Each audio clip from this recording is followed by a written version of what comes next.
Colours ಕನ್ನಡದವರು big boss ಕಾರ್ಯಕ್ರಮವನ್ನು ನಡೆಸ್ಕೊಡ್ತಾ ಇದ್ದಾರೆ. 12ನೇ season ಇದು. ಸಖತ್ ಸರಿ ಇಂಥ ಒಂದು ಕಾರ್ಯಕ್ರಮವನ್ನು ನೋಡ್ತಾ ಇದ್ದೀನಿ. ಈಗ ಕಡೆಯಲ್ಲಿ 6 ಜನ ಕಂಟೆಸ್ಟೆಂಟ್ ಉಳಿದಿದ್ದಾರೆ ಫೈನಲಿಸ್ಟ್ಗೆ.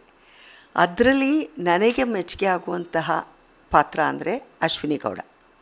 ರೀಸನ್ ಇಷ್ಟೇ, ಆ ಹೆಣ್ಣುಮಗಳು ಅಷ್ಟು ವಯಸ್ಸಿನಲ್ಲೂ ಇರ್ಬೋದು, ಬೇರೆ ಟಾಸ್ಕಲ್ಲೂ ಇರ್ಬೋದು, ಎಲ್ಲ ವಿಷಯದಲ್ಲೂ ಕೂಡ ಸರಿತೂಗಿಸ್ಕೊಂಡು ಹೋಗ್ತಾ ಇರುವಂತಹ ಮತ್ತು ನಮ್ಮ ಸ್ತ್ರೀ ಕುಲವನ್ನು ಪ್ರತಿಬಿಂಬಿಸ್ತಾ ಇದ್ದಾಳೆ. ಅದು ಬಹಳ ಇಷ್ಟವಾದದ್ದು. ಅಲ್ಲಿ ನಾವು ನೋಡೋದಾದರೆ ಪಾರ್ಟಿಸಿಪೇಟ್ ಮಾಡಿದ ಎಲ್ಲರಿಗೂ ಬಹುಶಃ ಅಶ್ವಿನಿ ಗೌಡ ಹಿರಿಯಳು ಅಂತ ಅನಿಸ್ತದೆ. ಆದರೆ ಯಾವುದೇ ಟಾಸ್ಕನ್ನು ನೀವು ತೊಗೊಳಕ್ಕೋಗಿ ಅವರಷ್ಟೇ ಹುರುಪಿನಿಂದ, ಅವರಷ್ಟೇ ಆಸಕ್ತಿಯಿಂದ, ಅವರಷ್ಟೇ ಉತ್ಸಾಹದಿಂದ ಪಾರ್ಟಿಸಿಪೇಟ್ ಮಾಡ್ತಾಯಿದ್ದಾರೆ ಮತ್ತು ಕೆಲವೊಂದು ಟಾಸ್ಕ್ಗಳಲ್ಲಿ ಗೆದ್ದು ಬರ್ತಿದ್ದಾರೆ. ಮತ್ತು ಒಂಥರ ಅಲ್ಲಿ ನೀವು ಕೆಲವು ಕಾರ್ಯಕ್ರಮವನ್ನು ನೋಡಿದಾಗ ಒಂದು ಸಪ್ರೇಟ್ ಗುಂಪುಗಳನ್ನಾಗಿ ಮಾಡಿಬಿಟ್ಟಿದ್ದಾರೆ. ಅದು ಇತ್ತೀಚೆಗಂತೂ ಅದು ಜಾಸ್ತಿ ಆಗಿದೆ. ಮೊನ್ನೆ ಕೂಡ ಸುದೀಪ್ ಅವ್ರು ಬಂದಾಗ ಅದನ್ನು ಮಾತಾಡಿದ್ರು. ಸುದೀಪ್ ಅದಕ್ಕೂ ಕೂಡ ಕೆಲವು ಕ್ಲಾಸ್ಗಳನ್ನ ತೊಗೊಂಡು ಅಶ್ವಿನಿ ಗೌಡಗೆ ಕಿಚ್ಚನ ಚಪ್ಪಾಳೆ ಕೂಡ ಕೊಟ್ಟರು. ಅವರು ಆಟದಲ್ಲಿ ತೋರಿದಂತಹ ಧೈರ್ಯ ಮತ್ತು ಪ್ರತಿಯೊಂದನ್ನು ಎದುರಿಸ್ತಿದ್ದಂಥ ರೀತಿನ ನೋಡಿಬಿಟ್ಟು. ಇಲ್ಲೇನಾಗುತ್ತೆ ಅಂದರೆ ನನಗೆ ಬಹಳ ಇಷ್ಟ ಆಗೋದು ಅಂದರೆ ಒಂದು ಇನ್ಸಿಡೆನ್ಸ್ ಹೇಳ್ತೀನಿ. ಕಾವ್ಯ ಯಾರೋ ಮನೆಗೆ ಗೆಸ್ಟ್ ಬಂದಿರ್ತಾರೆ, ಒಂದು ಟಾಸ್ಕ್ ಕೊಟ್ಟಿರ್ತಾರೆ. ಆ ಟಾಸ್ಕಲ್ಲಿ ಆಕೆ ನಂದು ತಪ್ಪಾಯಿತು, ಇನ್ನು ಮುಂದೆ ಆ ಥರ ಮಾಡಲ್ಲ, ನಾನು ಏನೋ ಹೇಳ್ಕೊಳ್ತಾಳೆ, ನಂದು ತಪ್ಪಾಗಿದೆ, ನನಗೇನೂ ಗೊತ್ತಿಲ್ಲ ಅಂತ ಹೇಳಬೇಕು ಅಂತ. ಮನೆಯವರೆಲ್ಲರೂ ಅದನ್ನು ಹೇಳಬೇಕಾಗತ್ತೆ. ಅದನ್ನು ಬಂದು ಅಶ್ವಿನಿ ಗೌಡಗೆ ಕಾವ್ಯ ಈ ಥರ ಹೇಳಬೇಕು ಅಂತ. ಅದಕ್ಕೆ ಅವಳು ಒಂದೇ ಸರಿ ವಿರೋಧ ಮಾಡ್ತಾಳೆ. ನಾನೇನೂ ಮಾಡದಿರೋ ತಪ್ಪನ್ನು ನಾನು ತಪ್ಪು ಮಾಡಿದೆ, ನನಗೇನೂ ಗೊತ್ತಿಲ್ಲ ಅಂತ ನಾನು ಯಾಕೆ ಹೇಳಿ?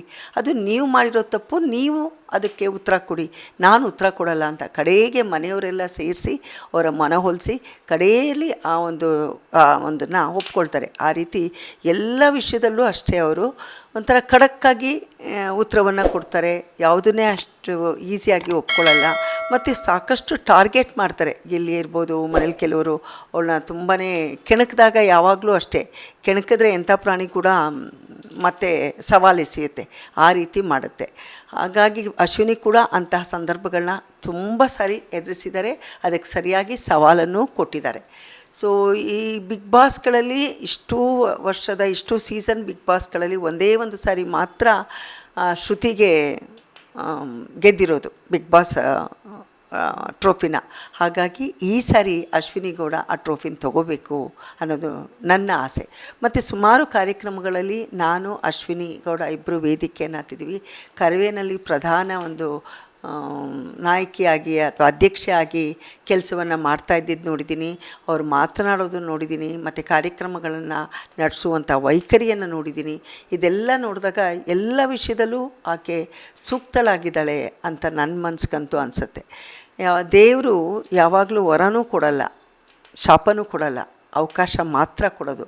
ಅಂಥ ಅವಕಾಶ ಅಶ್ವಿನಿ ಗೌಡಕ್ಕೆ ಸಿಕ್ಕಿದೆ. ನೀವೆಲ್ಲ ಅಶ್ವಿನಿ ಗೌಡಗೆ ಸಪೋರ್ಟ್ ಮಾಡಿ ಆಕೆಯನ್ನು ಈ ಬಿಗ್ ಬಾಸ್ ವೇದಿಕೆಯಲ್ಲಿ ಆಕೆಗೆ ಗೆಲುವು ಸಿಗುವಂತೆ ನಾವೆಲ್ಲ ಆಕೆಗೆ ಸಪೋರ್ಟ್ ಮಾಡೋಣ. ಲೇಟೆಸ್ಟ್ ಹಾಗೂ ಇಂಟ್ರೆಸ್ಟಿಂಗ್ ಸುದ್ದಿಗಳಿಗಾಗಿ ಬಾಸ್ ಟಿವಿ ಕನ್ನಡ ಚಾನೆಲ್ನ ಸಬ್ಸ್ಕ್ರೈಬ್ ಮಾಡಿ, ಹಾಗೆಯೇ ಬೆಲ್ ಐಕಾನ್ ಪ್ರೆಸ್ ಮಾಡಿ.